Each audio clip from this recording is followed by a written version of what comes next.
Quando Nayana Primavesi começou a discutir o texto Campo e Território, que a professora Mauriceia passou para a gente decidiu apresentar ele a partir das nossas experiências de territorialização de um território.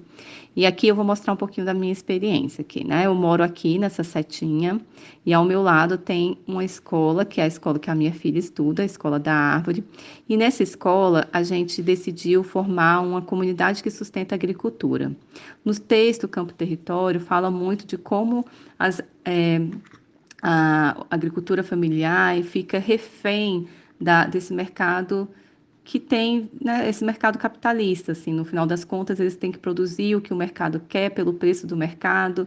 Se acontece algum problema ambiental, algum problema de produção, eles não têm segurança, enfim. Então, é sempre muito ligada nesse mercado, nesse capitalismo.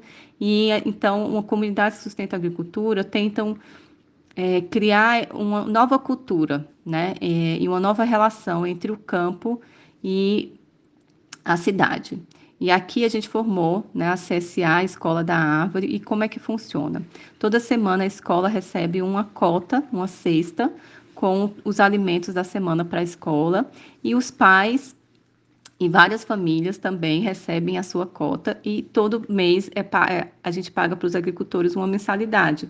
Então, eles têm essa segurança, eles sabem que durante aquele contrato, aquele ano, eles vão receber um dinheiro fixo, e que se acontece alguma coisa, todos ajudam a resolver o problema, porque é uma gestão compartilhada, enfim. Então, dessa forma, a gente conseguiu que nossos filhos tivessem uma alimentação orgânica e de uma fonte justa e sustentável. Além disso, isso gerou vários outros movimentos, né? A gente também compartilha outras compras coletivas, pais oferecem os serviços que eles têm, enfim. Então, tudo isso foi criando um senso de comunidade muito forte entre nós. Tá? E além disso, aqui o terreno do lado, você pode ver que um grupo de pais comprou o terreno também, uma forma de sustentar a Escola da Árvore e morar perto e ser também colaborador desse processo.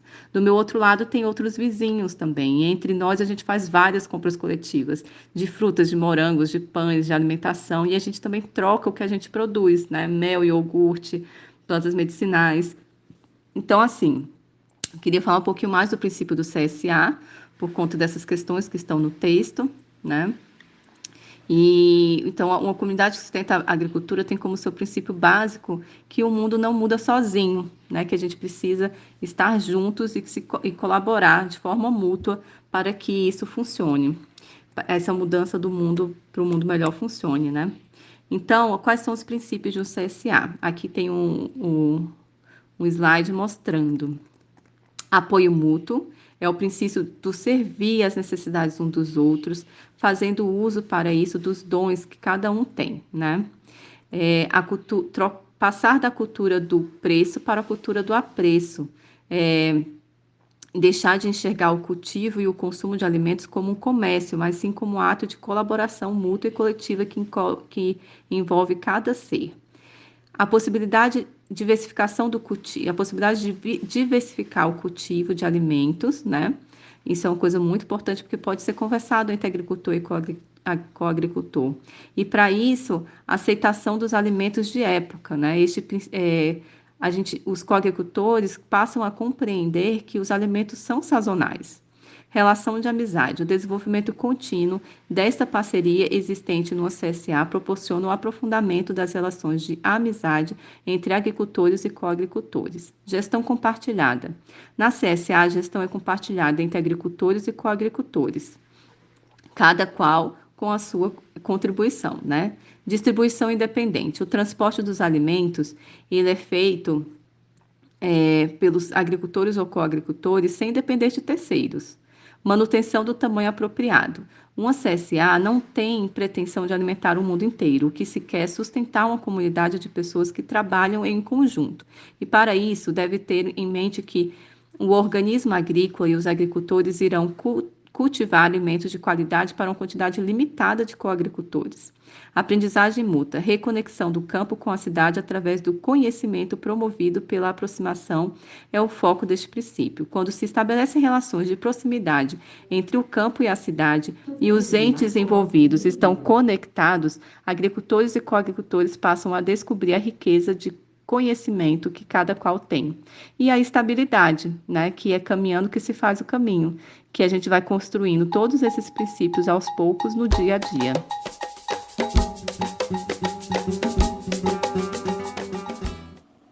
As reflexões que fizemos após as leituras do texto mostraram que o que define território não é apenas a paisagem, a geografia e as relações de poder ou econômico que existem nelas. Isto é muito mais complexo. Outros elementos, como a memória e o sentimento de pertencimento, também devem ser levados em consideração. O urbano e o rural se misturam neste Brasil de migrantes e retirantes. As ruralidades poderosamente levadas nas memórias são continuadas por gerações nas cidades. As feiras livres, as festas populares e a agricultura urbana, por exemplo, são manifestações desta resistência ao rompimento provocado pela migração. Compreender esta dinâmica que está aí, latente, é importante para quem, como nós, nos propomos a discutir com a sociedade um projeto transformador como o de cultivo biodinâmico de plantas medicinais neste território de imigrantes. De modo prático, a ruralidade presente na nossa geografia urbana, ao invés de representar atraso que aprisiona, ela precisa ser valorizada como mola que dará potência a projetos que busquem a formação de cidadãs e cidadãos autônomos, sujeitos de sua própria saúde. Certa vez, no coletivo Aroeira, enquanto plantávamos uma horta urbana com pessoas em situação de rua, observamos que uma moça rebatizava cada mudinha que plantava com nomes de pessoas da família dela. Era uma forma dela ressignificar e se apropriar de uma forma muito poderosa daquelas plantas e daquele pedacinho de canteiro onde as plantou. Ali era o seu território. No meio de Ceilândia, descobrimos que um grupo de moradores, liderados pelo migrante cearense Seu João, transformou um beco abandonado e feio em uma horta comunitária, à qual deram o nome de Cantinho da Roça. Lá tem milho, feijão de corda, cana-de-açúcar, abóbora, plantas medicinais, uma prateleira com livros e até um fogão a lenha, onde todos os sábados a vizinhança se reúne para cozinhar e comer coletivamente. Este é um claro exemplo de território ancestral carregado na memória e concretizado em um espaço geográfico poderosamente apropriado e transformado pela coletividade. Assim, entendemos que o conceito de território tem sim relação concreta com poder político e poder econômico, mas também tem a ver, de forma muito potente e simbólica, com poder de memória, aquele que se realiza como poder de apropriação e de transformação.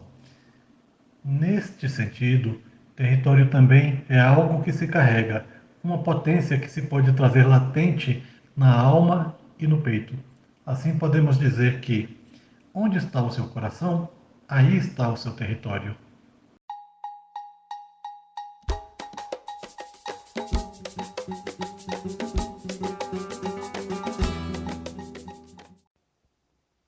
Seguindo a nossa linha de apresentação, então, eu vou falar um pouquinho para você sobre a territorialização da comunidade de Vida Nova, no bairro da Restinga, que é o local onde eu trabalho, e do projeto que o Instituto Federal vem implantando nesse local. O texto do Marco Aurélio Sacchi, Campo Território e Considerações Teórico-Metodológicas, defende que os projetos de desenvolvimento, quando são pensados para criar sociedades mais justas, que eles sejam pensados a partir de abordagens territoriais. A territorialização desse bairro, que eu comento com vocês, o bairro Restinga, onde o IF está situado, ele acontece mediante ocupações de áreas dentro desse bairro, quando as famílias vão chegando e se estabelecendo, levantando suas moradas. O bairro da Restinga ele tem a origem lá nas políticas de higienização do final da década de 60, que removeram as vilas, né, do centro das regiões centrais da cidade, as chamadas vilas de malocas. E a Restinga, então, ela vai sendo territorializada por essas populações que são tidas como não adequadas aos padrões civilizatórios, né, daquela época e ainda hoje, como sabemos. A comunidade Vida Nova é uma das ocupações mais recentes desse bairro, porque ela vai seguir o fluxo de implantação do IFE naquele local. O que caracteriza a formação desse bairro e a sua população é a itinerância, porque essa população está permanentemente sendo deslocada, em deslocamento. Essa itinerância ela não é algo característico apenas para a formação do bairro, mas também para a formação das periferias das grandes cidades brasileiras como um todo. Então, a itinerância ela caracteriza as pessoas a quem não é dado um lugar, pessoas que precisam estar em constante deslocamento porque são desterritorializadas permanentemente. Essa itinerância, a gente sabe que ela tem cor, que ela é negra, ela é racializada e, na sua maioria, ela também está atrelada a um modelo hegemônico que impõe os seus padrões, né? Padrões brancos, cristãos, padrões capitalistas, modelos de desenvolvimento capitalistas. Então, essa itinerância ela também tem gênero, porque os dados têm nos mostrado que é na periferia que se concentra o maior índice de famílias monoparentais lideradas por mulheres.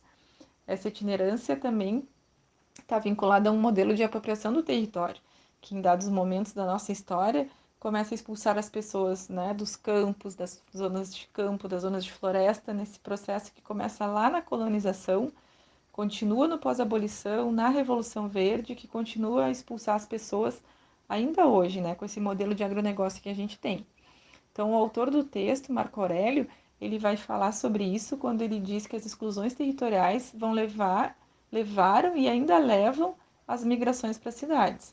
O projeto da horta comunitária na Restinga, ele tenta introduzir a agroecologia e a economia solidária como um elemento para fortalecer redes de cuidado e de solidariedade entre mulheres, sendo um potencializador do associativismo, protagonizado pelas mulheres. Então, quando essas mulheres se organizam, se associam, elas conseguem dialogar melhor entre si, dialogar melhor com a vizinhança, com a sociedade e principalmente com o poder público. Então, o projeto ele tem o objetivo de contribuir para a luta das mulheres na cidade, para a sua autonomia e para a conquista de direitos contra a expropriação, a violência, o racismo e principalmente o machismo. O projeto é uma experiência que tenta suprir a falta ou a deficiência de políticas públicas específicas para a agroecologia nesse local. E tema também abordado pelo autor, por Marco Aurélio, quando ele fala das fortes tramas de dominação política que impedem a construção de políticas públicas consolidadas para esse público. E na sequência, a gente convida vocês a conhecer algumas das protagonistas dessa experiência de horta comunitária na comunidade Vida Nova.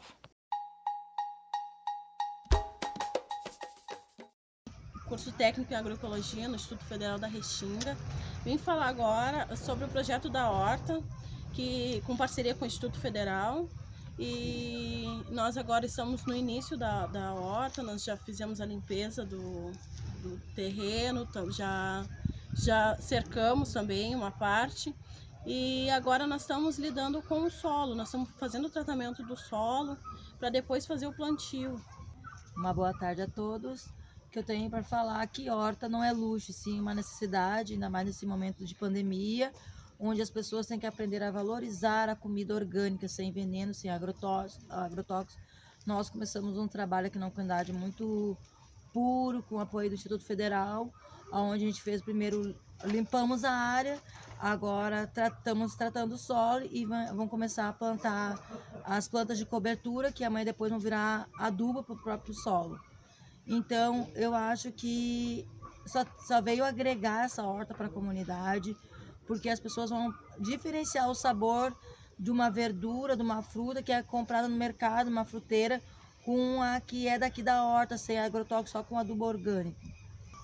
Oi pessoal, nós vamos falar um pouquinho sobre a horta comunitária. Nós esperamos que esse projeto se torne um projeto sustentável dentro da Restinga, que seja a nossa comunidade a primeira, onde as pessoas descubram e se interessem em plantar, em colher o alimento saudável, sem agrotóxico, que elas se interessem em cuidar do solo, em tirar o melhor para a saúde de todos, uma alimentação saudável, rica.